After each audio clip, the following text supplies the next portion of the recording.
Si tout le monde était d'accord, cette émission n'existerait pas. Bonsoir à tous et bienvenue dans Ça se débat, saison 1, épisode 97. 97 comme 1997. Une année particulière pour moi puisque c'est celle de la naissance de ma sœur Kirel, qui se marie la semaine prochaine en France.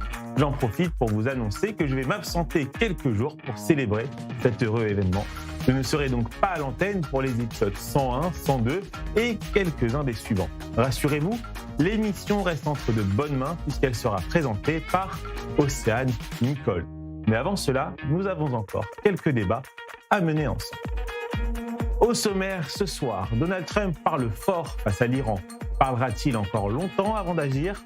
Je poserai la question aux débatteurs du soir. Après ce débat politique, je proposerai à nos 4 débatteurs de réagir à 4 informations polémiques du jour dans le Tour de l'info. Le Likoud annonce la candidature de Benjamin Netanyahou aux prochaines élections législatives. Est-il déjà en route vers un nouveau mandat ? Débat dans quelques minutes. Et J-1 avant l'ouverture de la Coupe du Monde de football et les polémiques liées à l'organisation des États-Unis ne retombent pas. Interview du tac au tac avec Michael Tapiro. Nous conclurons cette émission avec carte blanche, notre humoriste maison, Monsieur Julien Assal. Je vous présente sans plus tarder les 4 débatteurs du soir.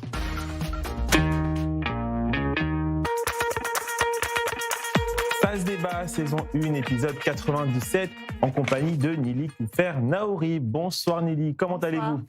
Très bien, merci. Je vous propose de commencer par une petite devinette. Qui a prononcé cette phrase ? On va voir si vous avez suivi cette actualité. Les gens ne devraient jamais prendre des selfies avec qui que ce soit. C'est une plaie. Je dis non. Même à une grand-mère rescapée de la Shoah et son enfant paraplégique de 6 ans en fauteuil roulant. Qui a osé prononcer cette phrase selon vous ? Non, je ne sais pas. Un Mélenchon peut-être. Non, c'est pas Mélenchon, c'est un acteur américain. Il s'agit de Sean Penn. Sean Penn qui a été très critiqué, alors pas pour le fait de ne pas vouloir prendre de selfies, de ne plus vouloir prendre de selfies avec des fans, mais pour avoir donné cet exemple de même à une grand-mère rescapée de la Shoah et son enfant paraplégique de 6 ans en fauteuil roulant. Honteux, oui. Scandaleux comme, absolument honteux. Comme phrase. Amir Badran. Bonsoir Amir. Bonsoir. Comment allez-vous ? Ça va.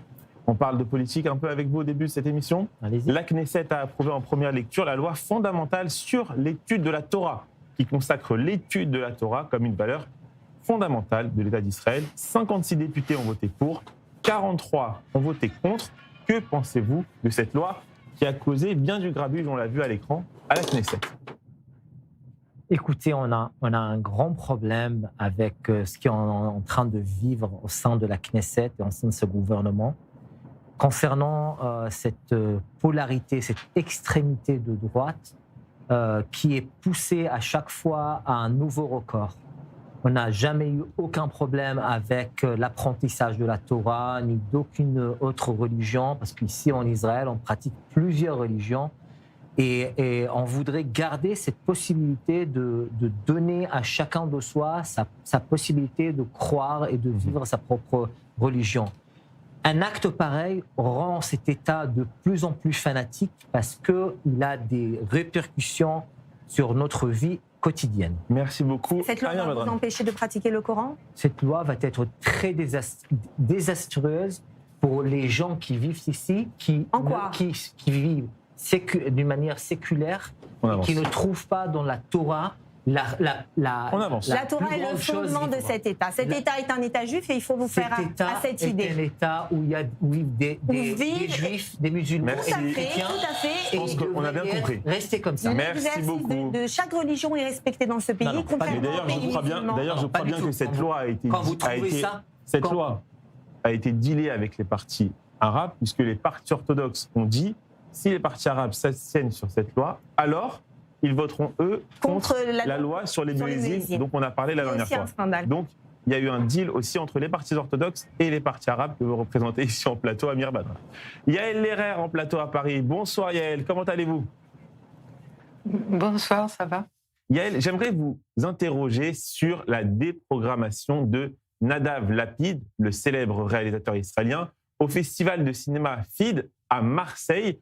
On voit qu'il y a des tribunes qui ont été publiées dans plusieurs médias où des personnalités de l'industrie du cinéma s'insurgent contre cette déprogrammation. Qu'en pensez-vous ?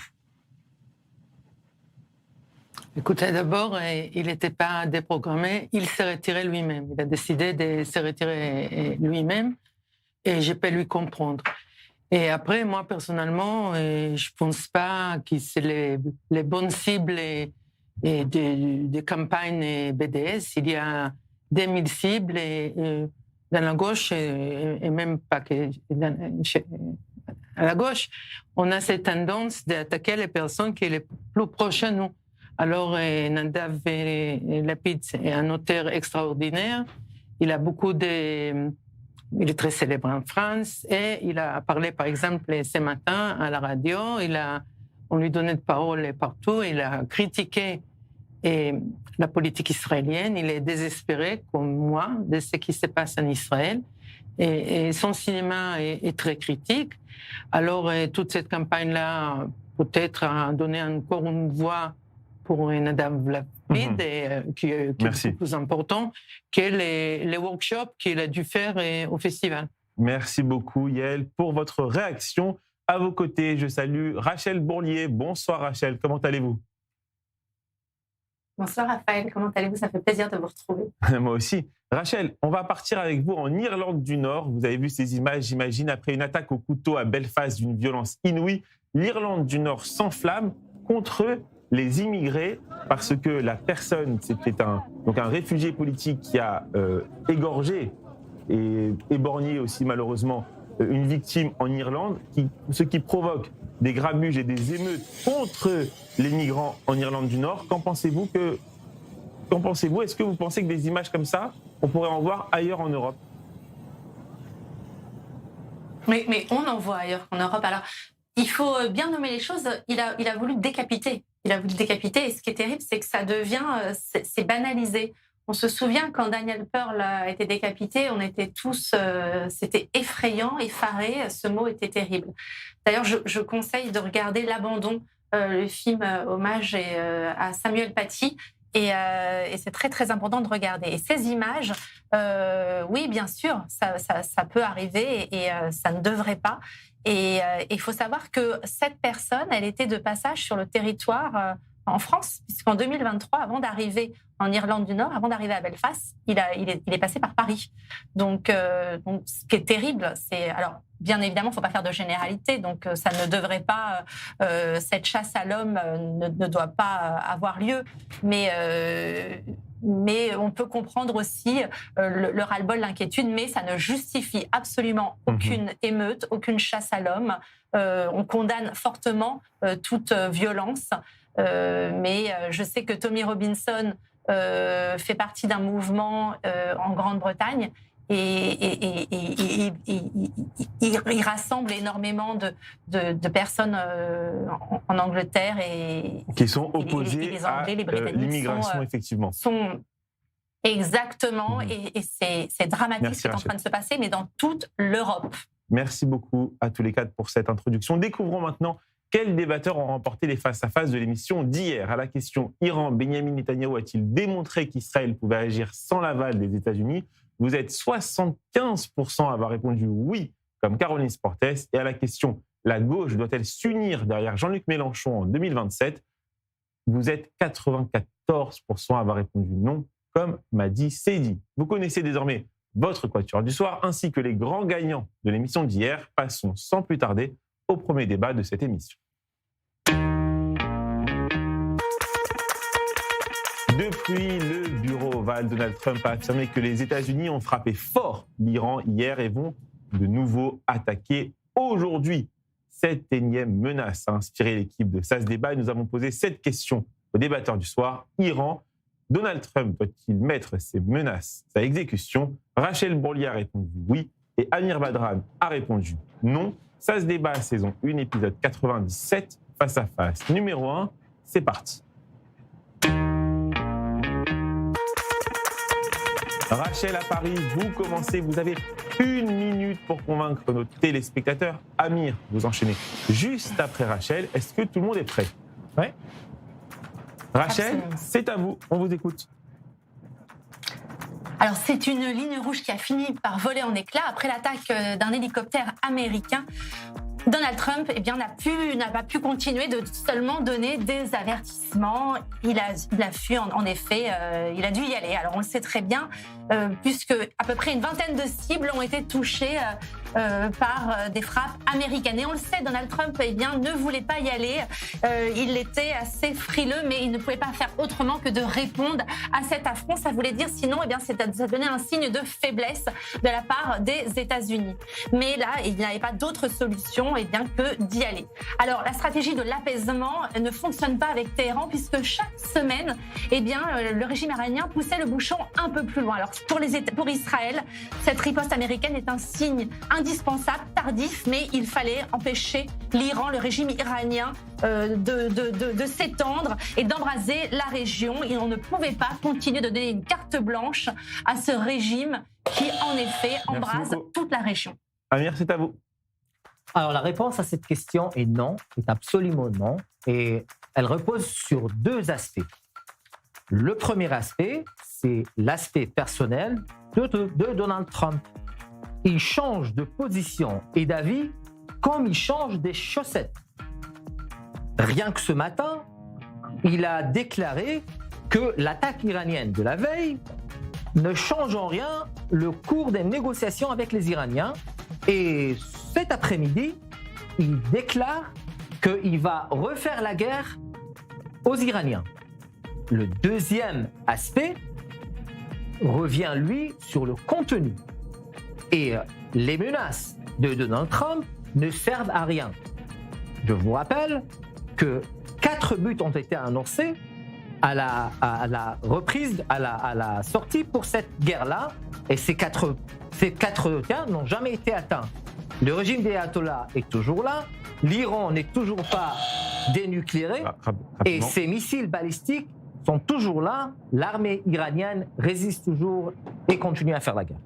Nili, vous avez écouté vos deux camarades, est-ce que vous êtes plutôt d'accord avec Rachel ou avec Amir Badran? Bien sûr avec Rachel. J'espère en tout cas, que Donald Trump s'est rendu compte que les intermédiaires comme le Qatar, le Pakistan, se sont un peu joués de lui et qu'en réalité, l'Iran n'a jamais eu l'intention de déposer les armes et de renoncer à son programme nucléaire. Son but, c'est de détruire le grand Satan et le petit Satan, donc les États-Unis et Israël. Toutes ces histoires de négociations, c'est une culture occidentale. Les contrats signés, les accords signés, c'est une culture occidentale qu'ils ne connaissent pas. Les accords de Khudabi et de Mohammed le prouvent bien. Il y avait le soi-disant prophète avait décidé d'une trêve de 10 ans qu'il a violée au bout d'un an. C'est donc une tradition chez eux de signer des accords, mais de les violer tout de suite après, lorsqu'ils se sont refait une santé, lorsqu'ils ont récupéré leur force de frappe. Donc si un accord avait été signé, et peut-être que ce sera encore le cas entre l'Iran et les États-Unis, parce qu'effectivement, on ne sait pas véritablement quelles sont les intentions de Trump, mais ce serait une catastrophe parce que les Iraniens n'ont jamais eu la volonté de renoncer à leur projet de destruction. Donc, on doit recommencer à frapper, on doit mettre le régime des mollahs à terre. Si ce régime continue de subsister, la menace nucléaire sera toujours au-dessus de nos têtes comme une épée de Damoclès.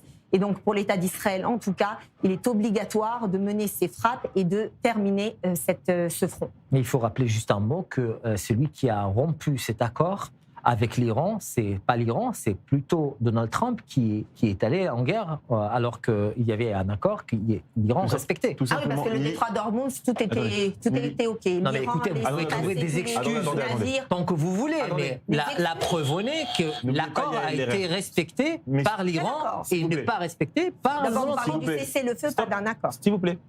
Juste Nili. Non, un accord nucléaire. Le prophète, évidemment, vous appartient, n'engage pas la rédaction d'I24 News et on salue évidemment tous nos téléspectateurs de confession musulmane. Yael Lerer à Paris. Donald Trump a également déclaré, je cite, « L'Iran se moque de nous, je ne sais pas ce qu'ils font ». Comment interprétez-vous ces annonces du président américain aujourd'hui depuis le bureau ovale? En fait, je suis d'accord avec Amir et Donald Trump, on ne sait pas c'est quoi qu'il pense. C'est même pas des chaussettes et je ne crois pas qu'il change ses chaussettes une fois par jour et ses opinions, c'est chaque 3 heures, quoi. Alors, mais moi, j'ai aucun doute. C'est-à-dire, il faut que cette guerre arrête. Et tout à l'heure, j'ai entendu parler dans les médias en hébreu israéliens, et on parle d'annulation de beaucoup de vols cet été-là, des dizaines de milliers de personnes qui ont déjà acheté leur billet d'avion. Et apparemment, il n'y aura pas de vol parce que il y a à l'aéroport de Ben Gurion, c'est connu, c'est pas un secret. C'est devenu une base militaire américaine. Alors, il n'y a pas de slots pour des vols. Alors, c'est-à-dire, moi, je pense aussi aux Iraniens, je pense aussi aux Libanais. Moi, je pense qu'il faut arrêter complètement, et c'est ça le sujet des destructions qu'on fait de manière quotidienne au Liban, au sud du Liban. On détruit le sud du Liban. On va en parler. Et j'espère bien que Trump va imposer complètement, et c'est ce qu'il fait. Et même cette fois-ci, c'est-à-dire la discussion s'arrêtait parce qu'Israël, malgré Trump, a brisé le cessez-le-feu, a arrêté le cessez-le-feu. Mais même si je pense que des points de vue israéliens, on fait quoi exactement? Détruire toute la région? Tuer tous les musulmans dans le monde? Ah oui, parce que c'est ce qui a commencé le 7 Ça n'a octobre. jamais été l'intention d'Israël. Ça n'a jamais été l'intention d'Israël. Cet héritage? Attendez. Ça n'a jamais été l'intention d'Israël, évidemment, de tuer tous les musulmans dans le monde. Pas du tout. Qui a commencé l'offensive du 7 octobre? Qui a commencé le massacre du 7 octobre? J'ai une question à poser. Non, c'est dingue d'entendre ça. Le rôle d'Israël dans la situation actuelle, selon vous, spectateur ou acteur? Nous devons absolument être acteurs. Notre sécurité, la sécurité d'Israël, ça a été prouvé à maintes reprises, doit être entre dans nos mains. Lorsque on met notre confiance dans la finule qui est en train d'être à 2 mètres des tunnels du Hezbollah et qui ne fait rien, de la même manière avec l'UNRWA qui couvre le Hamas, c'est exactement partout pareil. Rachel. La sécurité d'Israël, c'est nous qui devons l'assumer. Rachel, même question. Quel rôle pour Israël dans la situation actuelle, spectateur ou acteur selon vous? Acteur, si Israël, bien évidemment, est visé. Et Israël a encore été la cible il y a quelques jours. Donc, bien évidemment, Israël ne va pas rester spectateur et regarder et recevoir des missiles. Israël est un État souverain et un chef et un pays doit protéger ses citoyens. Donc moi, je rejoins totalement la ligne de votre invité Nelly Kupfer. Et surtout, on l'a vu, on ne peut absolument pas faire confiance au régime iranien. Bien que le régime soit complètement étouffé économiquement, il décide une fuite en avant radicale au risque d'entraîner sa population. Merci beaucoup. Contrairement à l'État d'Israël qui protège son pays et même la région autour. Merci à tous les quatre pour ce premier débat. C'est maintenant l'heure du tour de l'info.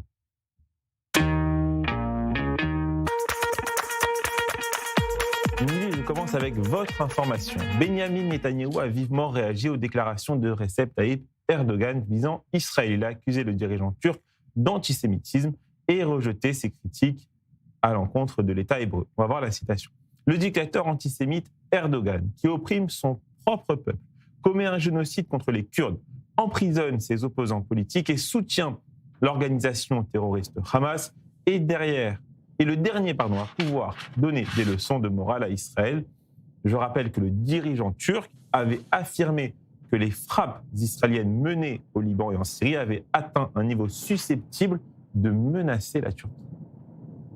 On sait très bien quelles sont les velléités de Erdogan, c'est de revenir à l'Empire ottoman, et de véritablement prendre la tête du mouvement musulman dans ce Moyen-Orient. Donc il est très probable d'ailleurs, et beaucoup d'hommes de la sécurité en Israël pensent qu'une fois que l'Iran sera terminé comme front, celui qui s'ouvrira, ça sera la Turquie. Benyamin Netanyahou a d'ailleurs fait des alliances avec, entre autres, la Grèce et Chypre, pour justement se renforcer au niveau de la mer Méditerranée. Et donc ça, c'est un point qui est important. Je rappelle aussi que Erdogan est certainement à l'origine du fait que les Kurdes n'ont pas véritablement fomenté la révolution qu'on attendait en Iran, puisque... Il a réussi à convaincre Donald Trump. Voilà, Donald Trump a beaucoup de respect pour lui, je n'ai pas encore compris pourquoi, et apparemment c'est réciproque. Et donc Donald Trump a mis un frein à cette révolution qui aurait pu nous éviter tout ce temps de stress, de combat, de fausses négociations. Et le régime de Mollah aurait pu déjà tomber lors de...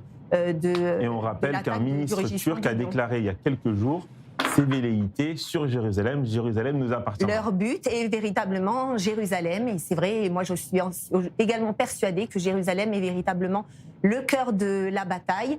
Et cela prouve à quel point nous devons nous battre pour Jérusalem. Nous ne l'avons pas fait entre 48 et 67 et nous le payons très cher aujourd'hui. Et de là sort une nouvelle, et de ce plateau sort une nouvelle que demain, apparemment, selon vous, Nili, il faut faire l'attaque contre la Turquie. Mais lorsque encore un pays, on peut y aller pour faire la guerre. Attendez.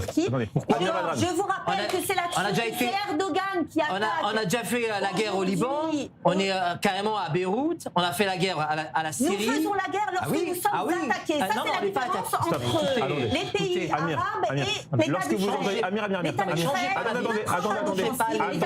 attendez, Amir, l'armée de défense de l'Israël. Et c'est ce qu'elle fait. On s'entend pas. Je juste répondre. Lorsqu'un ministre turc, il y a 2 jours, c'est nous qui avons pris l'initiative.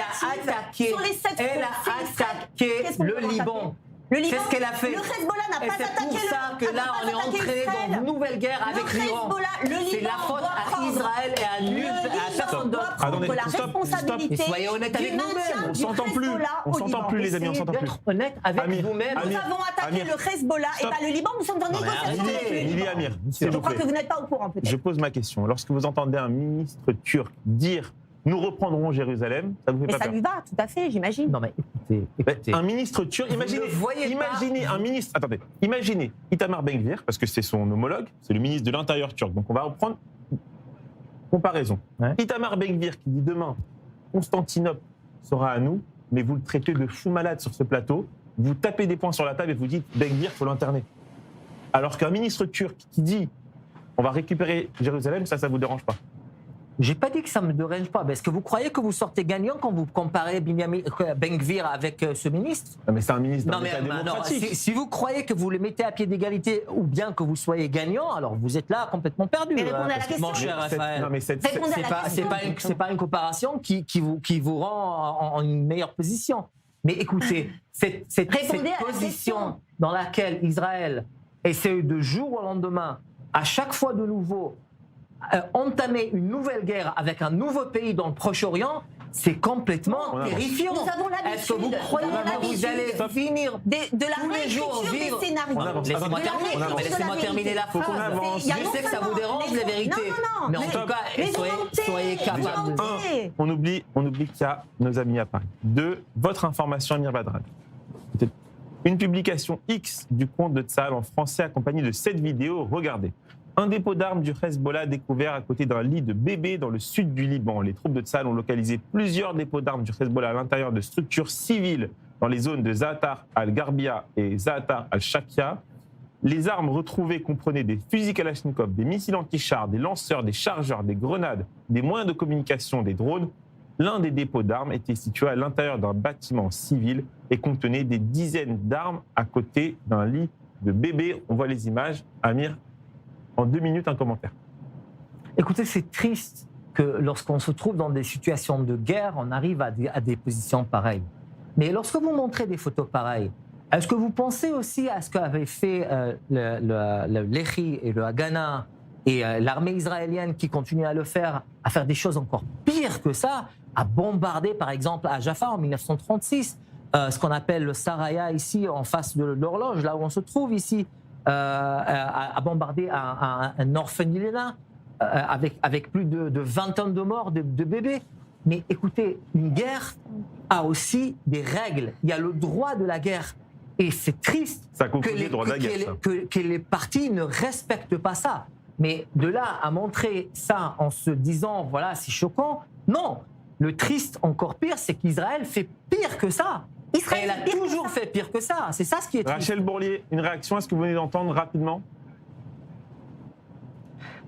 J'allais dire, je suis pas surprise d'Amir, un peu déçue, mais quand on en parle hors antenne, il en sourit, il me dit bon oui, je suis allée un petit peu trop loin, comme dirait la pub, tu pousses le bouchon un peu trop loin, Maurice. Quand il dit qu'Israël fait pire que ça, on en parlera hors antenne. Non, là tu peux pas défendre Rachel, des images comme ça, c'est scandaleux. Que j'ai pour toi, vous pouvez pas dire que j'ai dit autre chose hors antenne. Là, c'est vous devez retrouver vos paroles. Mais en tout cas, elle vous a surnommé Maurice. Voilà. Il est l'heure de marquer une courte page de pub et on se retrouve tout de suite sur i24 News. Restez avec nous.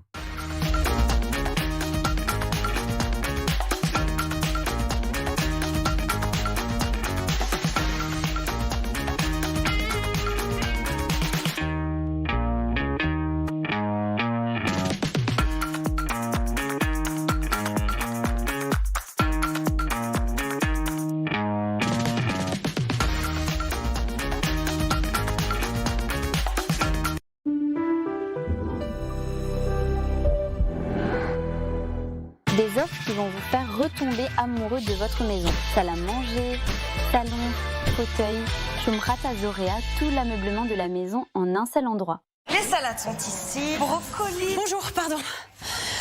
Excusez-moi. Vous n'étiez pas au courant? Le thème, c'était les légumes. On a fait une visio à ce sujet. J'ai raté la visio. J'ai eu une coupure internet chez moi. Parce que là, niveau nutritionnel, le hot dog, c'est pas top. Il y a quand même de la salade. Désolée. Sinon, chez SFR, pas de problème. Avec un tarif garanti, vous basculez votre connexion en 4G en cas de coupure. Ah, c'est pas mal ça. SFR, on s'engage pour vous. Israël Bonds soutient Israël depuis 1951, lorsque la guerre contre le Hamas a éclaté. Les Israël Bonds ont répondu à l'appel, prouvant qu'ils sont beaucoup plus qu'un investissement. Ils sont un soutien essentiel. Les Israël Bonds sont des obligations émises par l'État d'Israël. En choisissant de souscrire à des Israël Bonds, vous investissez directement dans l'État d'Israël. Un soutien concret pour l'avenir d'Israël. C'est le moment. Bâtissons l'avenir ensemble.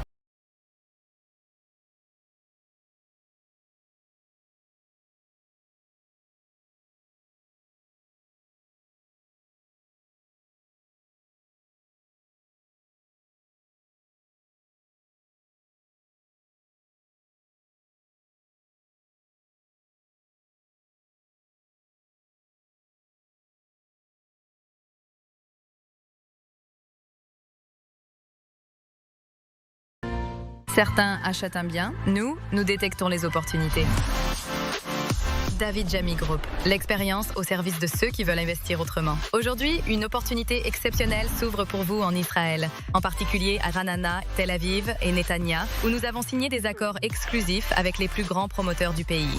Des prix réservés, introuvables ailleurs, une plus-value immédiate et un plan de paiement ultra avantageux, pensé pour faciliter votre achat. Des opportunités uniques, des achats sécurisés, une vision internationale. David Jamy Group. Real Estate Opportunities. Vous rêvez de soutenir Israël d'une manière unique et enrichissante? Rejoignez Sarel, le programme de volontariat civil en base militaire israélienne. De quelques jours à plusieurs semaines, participez à des tâches essentielles et vivez une expérience inoubliable. Découvrez Israël sous un nouvel angle, créez des liens durables et contribuez directement au soutien du pays et de ses soldats. Devenez volontaire. Faites la différence. Inscrivez-vous via notre site internet.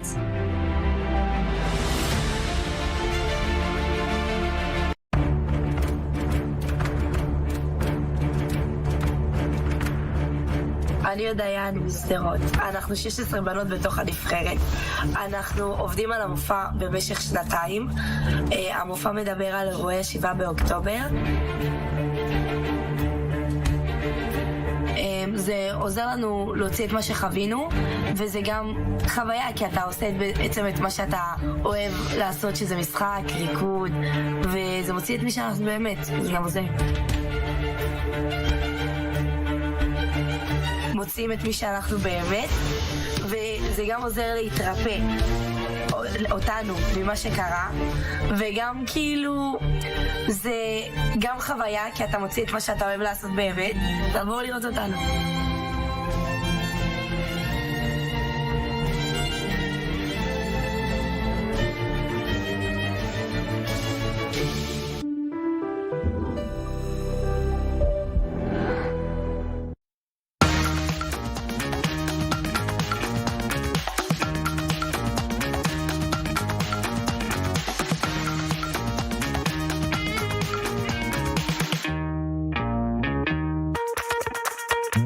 retour sur le plateau d'i24 News, toujours avec Rachel Bourlier, Yael Lerer, Amir Badran et Likouter Naouri.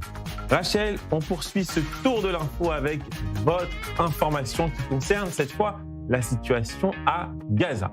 Les discussions au Caire en vue d'avancer vers une fin de la guerre à Gaza butent sur un différend entre mouvement palestinien et médiateurs sur la question clé du désarmement de ce territoire et du Hamas, a appris l'AFP mardi de sources palestiniennes.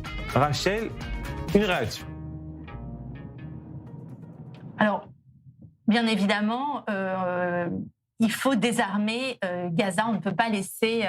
c'est triste de se dire que ça soit au point mort, mais cette situation ne peut pas rester telle qu'elle. On ne peut pas laisser une organisation, un groupe armé à la frontière d'une population avoir comme voisin eh bien, une organisation avec des roquettes, des tunnels et prendre le risque eh bien, d'un nouveau 7 octobre. Donc, en effet, ce n'est pas possible de laisser cette organisation à Gaza, non pas seulement pour Israël, mais aussi pour les Palestiniens de Gaza eux-mêmes. Donc, c'est pour parler, sont au point... Alors, j'entends mon voisin en studio, Amir, qui sourit. Il va vous dire, mais depuis quand Rachel se préoccupe? Eh bien, depuis toujours, Amir, je suis désolée. Si on réécoute les émissions, je ne pas pour vous que vous vous occupiez des Palestiniens de Gaza. Je me préoccupe de Benyamin Netanyahou qui fait une guerre et qui tue 20 000 bébés palestiniens. Encore 30 000 femmes. Alors, ce que j'aime avec Amir, c'est qu'il a les chiffres. Il a un bon cœur pour les Palestiniens. Il les tue parce qu'ils Amir, dans leur propre intérêt. Et après, quand vous dites qu'il faut désarmer Gaza, c'est pas Gaza que vous voulez dire. Vous voulez dire peut-être le Hamas. Et là encore, je me demande, parce que c'est bien Benyamin Netanyahou que vous défendez ici sur ce plateau qui a dit qu'il a complètement anéanti le Hamas, que le Hamas est complètement qu'il est à genoux, laissez finir. Je voudrais juste terminer. C'est finir, Rachel. Je voudrais juste finir. Ouais. Mais alors déjà, ce que j'aime avec Amir, c'est qu'il a des chiffres. Je ne sais pas d'où il les tient, mais chaque semaine, il nous sort des chiffres. C'est Copperfield. Écoutez, c'est même l'armée israélienne a reconnu qu'il y a eu plus de 72 000 morts palestiniens. L'armée israélienne, c'est pas moi qui le dis. Amir, quand tu nous parles du ministre, par exemple, de la Santé, j'aimerais bien que tu me donnes juste le nom du ministre. Alors, tu me donnes le nom du ministre de la Santé, déjà, et comme ça, je serais contente. Parce que s'il existe, au moins, donne-moi son nom et après, on discutera. C'est les chiffres de l'armée israélienne. 20 000 bébés. Non, mais 20 000 bébés. En fait, c'est un débat. Mais alors, une dernière chose. Chiche. Moi, je vous dis 20 000 toutes les démocraties. Chiche, je vous dis 20 000 bébés. Donnez-moi un chiffre contraire qui est vrai. Mais bien sûr. Non, mais on n'est pas au souk en train de marchander, en train de faire des choses. Non, ce sont les chiffres des bébés morts par l'armée israélienne à Gaza. Non, mais tous les États, chaque État. Pardon, je termine là-dessus. Non, c'est l'armée israélienne même qui avoue ça. Je voudrais juste terminer. Rachel, finissez. Aucun État souverain n'accepterait... Rachel. Aucun État souverain n'accepterait d'avoir à côté une armée avec des armes et d'imposer ça à ses citoyens. Pourquoi on imposerait ça à Israël? Voilà. Donc, mais quelle armée? Bien évidemment, il faut démilitariser le Hamas. Ça se fait une armée terroriste. Une armée terroriste. Une armée terroriste, c'est pas de résistance, s'il vous plaît, Amir. Donc, pourquoi imposer ça? Vous allez dire une bêtise. Ça n'a pas été donné. Vous allez dire une bêtise. Non, je dis pas de bêtises. Oui, je sais ce que je dis. Parce que vous allez dire un groupe de résistants, et ça, c'est... D'ailleurs, ça s'appelle comme ça. Et je l'ai interrompu. C'est leur nom. En arabe, ça s'appelle Harakesh. Dans sa charte. Si vous le dites, c'est que vous reprenez pour le fait que ce soit des résistants. Vous pouvez pas le nier. Raphaël, pardon, juste pour conclure. Rachel, une seconde. Rachel, une seconde. Laissez-moi finir. Si vous le dites, c'est que vous reprenez dans votre vocabulaire, Amir, le fait que ce soit un groupe de résistants. Et ça, c'est tout de même difficile à entendre sur ce plateau, après ce qui s'est passé le 7 octobre et ce qui s'est passé même bien avant le 7 octobre. Le Hamas n'est pas un groupe de résistants. Est-ce que ce désarmement du Hamas est selon vous toujours un enjeu pour Israël au vu de sa présence dans la bande de Gaza? On parlait de 50%, 60%, Benyamin Netanyahou a demandé 70%. Est-ce que cette présence-là protège assez bien les citoyens israéliens? Est-ce que c'est toujours un enjeu pour Israël, ce désarmement du Hamas? d'abord, il faut arriver à 100%, parce que seule la présence juive et la souveraineté juive sur un territoire assurent la sécurité du peuple juif. Donc, et 80% en plus des Gazaouis veulent partir de ce territoire. Donc, on leur offre la possibilité de partir dans le monde et de retrouver un autre foyer. En tout cas, madame, Gaza vérité que vous est sortez devenue ici, une cible, une base terroriste depuis le moment où nous sommes partis en 2005. Donc, cette base terroriste doit être démantelée. Nous n'accepterons pas d'avoir encore une menace dans le sud d'Israël. Et à partir du moment où le problème, c'est que le Hamas, c'est sa raison d'être, la destruction de l'État d'Israël. Alors là, on va à la purification ethnique des Palestiniens à Gaza, c'est bien ça. C'est dans cette charte. De baisser les armes. On vient de voir des photos, madame. Parce que leur but est de détruire l'État d'Israël. Donc, bien entendu que cette étape du plan Trump ne verra pas le jour. Yael, votre information, c'est un article de nos confrères du Figaro que je vais lire. C'est un article de nos confrères du Figaro. L'organisation israélienne de défense des droits humains B'Tselem a diffusé mardi une vidéo contredisant, selon elle, la version de l'armée sur la mort d'un bébé palestinien tué par des tirs israéliens en Cisjordanie occupée la semaine dernière. Sam Fad Abou Haikal, 7 mois, est décédé et ses parents ont été légèrement blessés lorsque les forces israéliennes ont ouvert le feu vendredi sur la voiture de la famille dans la ville de Hebron, selon des sources palestiniennes. Voilà, c'était un article de nos confrères du Figaro. Yael, on vous écoute à ce sujet. En fait, Amir vient de parler des 20 000 enfants qui étaient tués à Gaza, et il faut que je vous dise que le registre de population à Gaza est toujours un registre de population israélien. C'est-à-dire, c'est les Israéliens qui donnent le numéro d'identité. Et si on voit les rapports qui sortent de Gaza, on a vraiment les noms, prénoms, et date de naissance, lieu de naissance et numéro d'identité de chaque victime du conflit. Alors, ce n'est pas des chiffres avec lesquels on peut jouer. Et en fait, quand c'est 20 000 enfants, on n'arrive pas à penser, on n'arrive pas à voir une personne. À Hebron, il y a quelques jours, on a vu un bébé magnifique. On a les vidéos qui étaient filmées 1 heure avant. 7 mois, des parents, ils sont les deux profs à l'université, et il était dans la voiture, tué par les soldats. Et au début, automatiquement, l'armée israélienne, non, c'est rien, nous, on n'a pas fait. Les soldats, ils ont senti qu'il y a un danger, et on trouve une vidéo. Et dans les vidéos, on voit, c'est dommage qu'on ne peut pas montrer les vidéos. J'invite nos téléspectateurs à regarder, à lire l'article du Figaro. Exactement. Et c'est dans des autres endroits et sur le réseau, on voit que la voiture est ralentie et qu'après, les soldats commencent à tuer. C'est qu'on voit également que les pères, la mère et la grand-mère qui étaient là, ils sortent complètement blessés parce qu'en fait, les mères et les pères étaient blessés. Il y avait aussi les grands frères et de ces bébés. Ils sont sortis de la voiture, ils appellent au secours, les soldats, ils sont plus là. Et en fait, les soldats, on ne trouve pas, parce que normalement, les soldats à Hebron, c'est une ville où il y a les caméras partout. En fait, il y a les caméras, l'intelligence artificielle. Dès que tu marches à Hebron, on sait qui vous êtes et où vous êtes. Et on ne trouve pas des images. Heureusement, il avait une autre caméra qui a filmé les trucs. Jusqu'à maintenant, personne n'a commencé une vraie investigation. Et ça, c'est juste symbolique. C'est-à-dire, c'est des trucs qui se passent tous les jours. On a des chiffres qui sont tellement énormes, alors on ne pense pas. Mais dès qu'on voit un cas d'un bébé, et les bébés, ils sont innocents. Nili, une réaction à ce que vous venez d'entendre? Je ne vais pas dire que la mort d'un bébé de 7 mois n'est pas tragique. Maintenant, il faut remettre les choses dans le contexte. Hebron, c'est une ville où il y a énormément de membres de la population qui sont impliqués dans des attentats terroristes. Il y a une menace constante et sur nos soldats qui sont en alerte permanente. Il y a une voiture qui a foncé sur les soldats.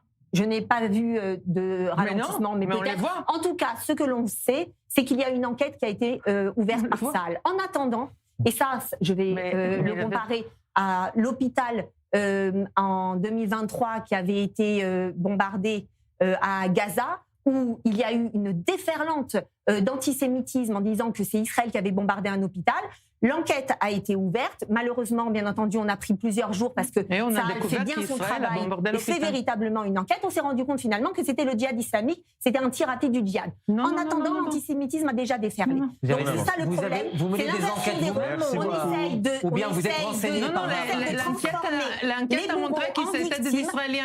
L'enquête de la presse américaine. Parce qu'on est en guerre, malheureusement. Il y a aussi des civils qui peuvent prendre dans une guerre. Mais on trouve des cas isolés qu'on est en train de gonfler pour alimenter l'antisémitisme mondial. Merci beaucoup. Il faut qu'on avance. Donald Trump a semé le doute sur l'avenir politique de Benjamin Netanyahou, évoquant la possibilité que le Premier ministre ne se présente pas aux prochaines élections législatives. Réponse du Likoud, le Premier ministre Netanyahou se présentera aux prochaines élections et, avec l'aide de Dieu, il les remportera. Cette annonce a inspiré l'équipe de SAS Débat et nous avons posé 7 questions aux débatteurs du soir.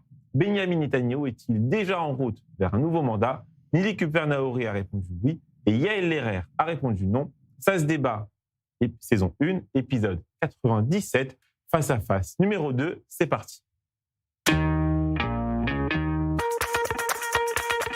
On va faire ça assez rapidement, on fait le face à face, un petit tour de table, on avance. Nili, 1 minute pour convaincre nos téléspectateurs. Yael, vous enchaînez juste après Nili. Est-ce que tout le monde est prêt? Oui. Nili, c'est à vous. Le 7 octobre a ouvert les yeux à de nombreux Israéliens. Et donc, la gauche qui avait essayé de vendre que les concessions amenaient la paix, eh bien, le 7 octobre a prouvé exactement le contraire. Et donc, le camp national s'est véritablement renforcé et Benjamin Netanyahou est véritablement en voie de remporter les prochaines élections. Dans ce contexte, il est extrêmement important et crucial de remporter ces élections parce que nous devons terminer, bien entendu, notre victoire sur tous ces fronts qui se sont ouverts. Nous devons restaurer notre force de dissuasion, nous devons appliquer la réforme judiciaire et nous devons renforcer Israël en tant que puissance économique, militaire et diplomatique. Et l'alternative, eh bien l'alternative est terrible. C'est un Bennett qui a déjà fait une coalition avec la gauche et les Arabes. C'est un Eisenkot qui était d'accord après le 7 octobre de répondre à toutes les exigences du Hamas et un Yair Golan qui est prêt à faire accord avec les Arabes et à annihiler l'identité juive de l'État d'Israël. Yael, c'est à vous. Benjamin Netanyahou ne sera pas élu. Après, s'il n'aura pas des élections, c'est bien possible qu'il va continuer d'être Premier ministre. Il ne sera pas élu, ce n'est pas moi qui dis, c'est tous les sondages. La coalition actuelle de Netanyahou, ils vont avoir entre 48 et 53 sièges à la Knesset et ils ne peuvent pas faire une coalition avec l'extrême droite. Mais malheureusement, et moi c'est ce que je pense, et il aura une autre coalition, et c'est bien possible qu'avec le Likoud, moi je ne pense pas qu'il aura un vrai changement ni avec Bennett ni avec Lapid. J'imagine que dans les petits détails qui ne sont pas petits, qu'on en souffre et de manière très profonde. C'est-à-dire, les prisons, peut-être, ils sont plus et des zones de torture incroyables. Il aura moins de morts. Mais en général, le gouvernement Bennett, peut-être avec le Likoud, et sera sur les questions importantes, apartheid, occupation et guerre. Merci. Ça sera exactement la même chose. Amir Badran, 61% des Israéliens sont favorables à l'instauration d'une limite de 2 mandats pour les futurs premiers ministres. Est-ce que vous êtes d'accord avec cette proposition? Je crois que c'est quelque chose de très bien pour la démocratie si on veut essayer de sauver de ce qu'il en reste. Parce que la situation ici en Israël devient de plus en plus catastrophique concernant les lois, la séparation de lois et tous les changements qui sont en train de se faire, comme si on était en train de kidnapper ce pays, de kidnapper ces lois. Rachel, à Paris, si vous habitiez en Israël, est-ce que vous savez pour qui vous voteriez? Oui, j'ai une petite idée. Pour moi, elle votera pour moi. Oui, bien évidemment. Mais ce qui est terrible, c'est que il n'est pas tout jeune, Benjamin Netanyahou. Il a eu des problèmes de santé, même s'il est quand même encore très très populaire et qu'il se consacre pleinement au pays. On n'est pas sûr qu'il obtienne sa coalition. Donc c'est vrai que là, pour l'instant, Bennett a l'air d'être là encore. Donc c'est vrai que ça va être très serré. Donc, mais c'est vrai que pour on suit l'instant, ça de il faut se manière, méfier des sondages très- parce que tant de- qu'il n'y a en pas la France, constitution exacte des listes, c'est compliqué de faire des Exactement. projections. Yael, une question, oui ou non? Réponse rapide. Est-ce que vous envisagez de voyager en Israël pour voter? Oui ou non? J'imagine que oui. Oui, Ah bah. très bien. Eh ben, si vous venez voter, vous Moi, passez je en pense plateau. que quand on est citoyen, Oui. il faut. Alors, si vous venez en Israël, vous passerez en plateau ici à Tel Aviv, OK? Il faut dire un mot là-dessus, juste un court mot, que la liste commune des partis arabes avec Hadash pourrait être un facteur dominant dans la possibilité Exactement. de Mais pour chacun l'instant, des camps mais y a de pas- y a pas pouvoir Raham. former un gouvernement. Mais c'est sans Raham pour l'instant. Ils font bande à part. Pour l'instant, c'est pas encore fini. Ok. On ne sait pas. Vous faites bien de le dire parce qu'effectivement, la gauche ne peut pas passer au pouvoir si ils n'ont pas Une alliance avec l'appui les- des partis Non, mais tout à l'heure, vous avez dit que Yair Lapid veut faire un gouvernement avec les Arabes. Eh ben justement, non. La première chose qu'il a faite, quand il a fait l'union avec Bennett, c'est dire qu'il ne va pas se J'ai pas reposer parlé de la sur les voix parlé des de Arabes. Yair Golan qui voulait C'est faire une- terrifiant. Merci C'est terrifiant. beaucoup. C'est terrifiant. Merci à tous pour ce débat. À la veille du début de la Coupe du Monde, les tensions se multiplient autour de la politique migratoire américaine, embarrassant la FIFA qui explique qu'elle n'intervient pas dans les procédures d'immigration du pays hôte, y compris dans l'octroi des visas. L'arbitre somalien Omar Artan a été refoulé à son entrée aux États-Unis en dépit d'un visa accordé. L'interview du tac au tac d'hier à ce sujet s'est transformée en débat du tac au tac très rude entre Rost et Isaac Barchichat. Ce n'était pas pour nous déplaire, mais nous avons décidé de traiter le sujet plus calmement ce soir avec un invité exceptionnel.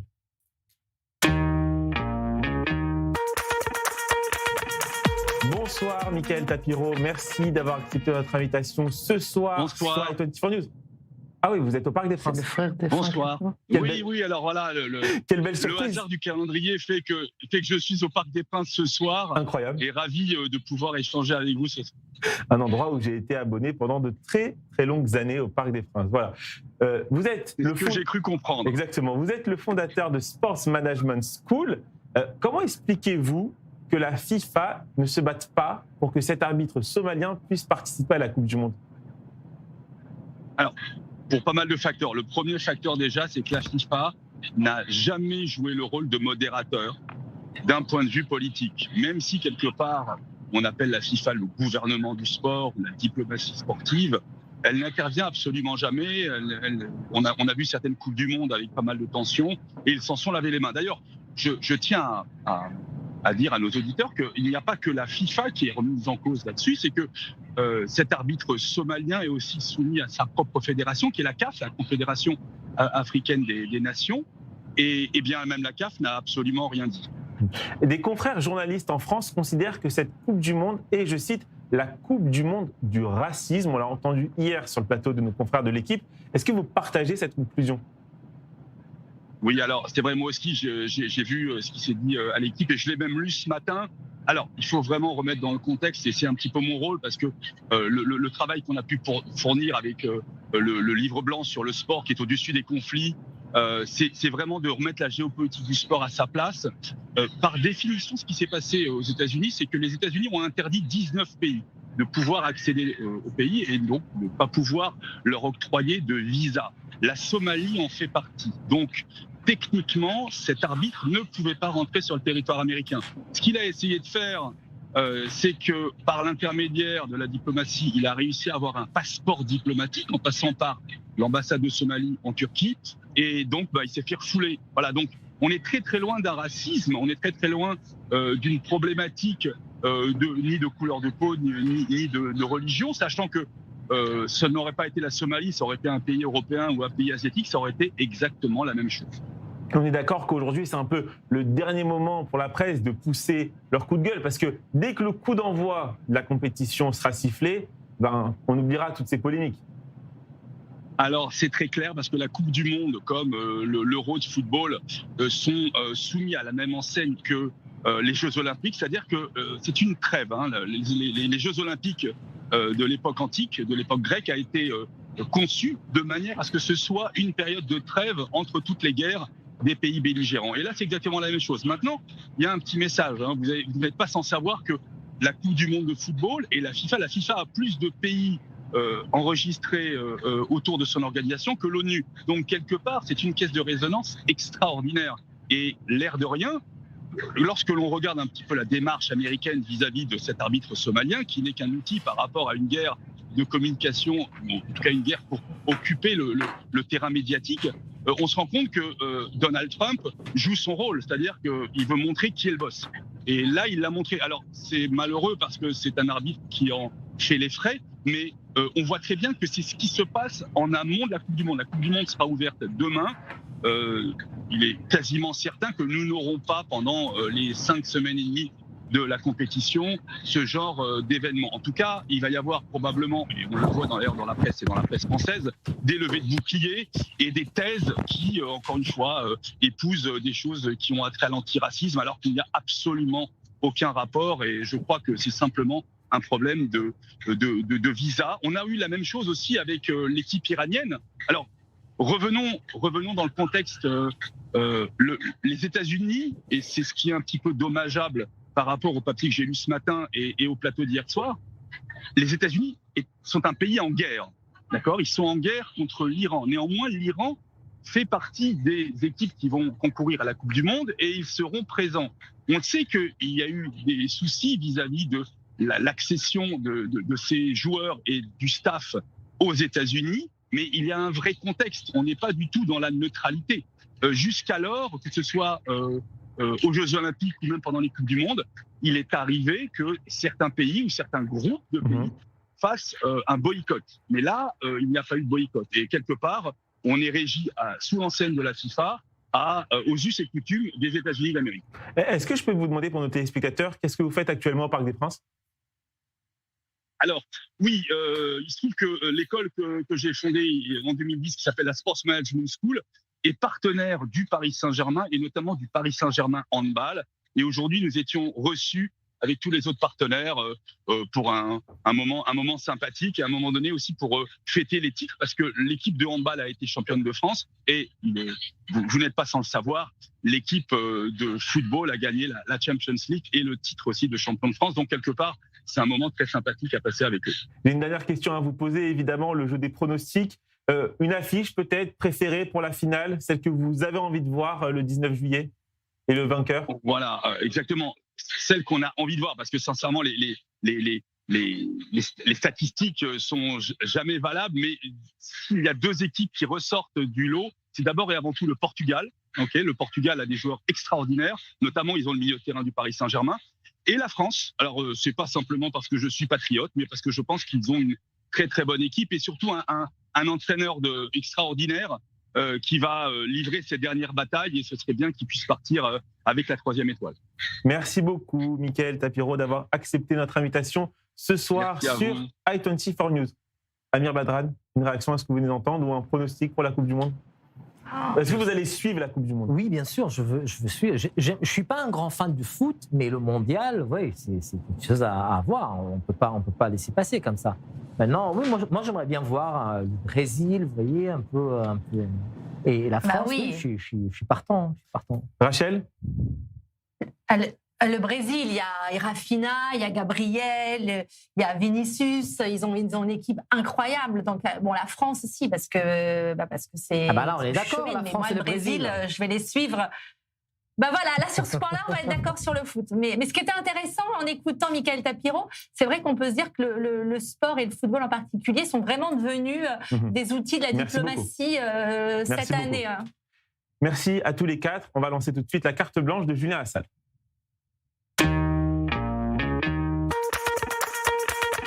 Et oui, bonsoir tout le monde, allez Raphaël, je voulais commencer en m'adressant à ma BFF, Rachel. Je vois en ce moment que tu postes plein de stories sur Insta, de ton fils, ses réussites, tout ça, et c'est super.